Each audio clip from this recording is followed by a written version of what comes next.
வலைத்தமிழ் ஊடக நண்பர்கள் அனைவருக்கும் வணக்கம். நண்பர்களே, இன்னைக்கு இருக்கிற காலகட்டத்தில் நிறைய புதுசா அப்டேஷன் ஆகிட்டே இருக்கு. அந்த அப்டேஷனையும் நாம நிறைய பேருக்கு ஒத்துக்குது, நிறைய பேர் வந்து அதை ஒத்துக்கிறது இல்லை. இப்படி மாறி மாறி அது வாழ்க்கை போயிட்டே இருக்கு. ஆனாலும் பழமைக்கு அப்படிங்கிற ஒரு மவுஸ் வந்து என்னைக்குமே குறையறது இல்லைங்க.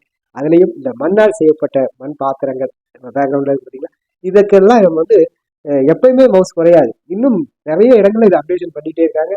நிறைய வியாபாரங்கள்ல இது நல்லா போயிட்டு இருக்கு.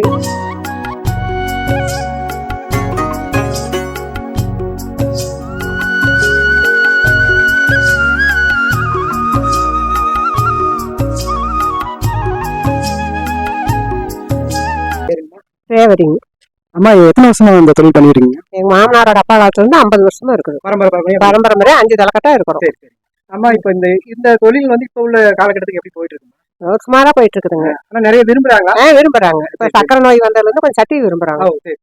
பொங்கல் இப்ப சமீபத்துல பொங்கல் முடிஞ்சது. ஆமாங்க. அதுக்கு வியாபாரம் எப்படி? அது சுமாரா இருந்துச்சுங்க. அதுக்குள்ள மழை வந்துச்சுனால அடுத்து மாறி பண்டிகை வரும். தைப்பொங்கலுக்கு எதுவுமே கொடுப்போங்க. கல்யாண சீர்பானா கொடுக்குறோம். மாறி பண்டிகை அக்கன் சட்டி டிசைன் போட்டு கொடுப்போம். எல்லா கோயில் பொங்கல் விழாவுக்கும் எல்லாமே கொடுப்போங்க. கோயில் கும்பாபிஷேகத்துக்கு எல்லா பொருளும் நாங்க கொடுக்குறோம். இப்ப உங்ககிட்ட வழக்கமா வாங்குறவங்களா இருக்காங்க இல்லைங்க? நிறைய இருக்காங்க. எங்கள்ட்ட ஆதி காலத்து கடைங்க. அதனால ஆரம்பத்துல இருந்து எல்லாருமே ஈரோடு புள்ள எல்லா ஊருக்கும் தெரியும். மாமனாரோட அப்பா காலத்துல இருந்து அப்படியே வருங்காலமே செஞ்சுட்டே இருக்கிறதுனால எங்களுக்கு எல்லாமே தெரியுங்க. மானாமதுரை, தேனி, கம்பம் எங்கெங்க இருக்கோ இங்க எல்லாம் வாங்கிட்டு வரோம். நாங்க வந்து உருவார சேலை மட்டும் செய்வோம். அது நாங்க வீட்லயே செய்வோம்.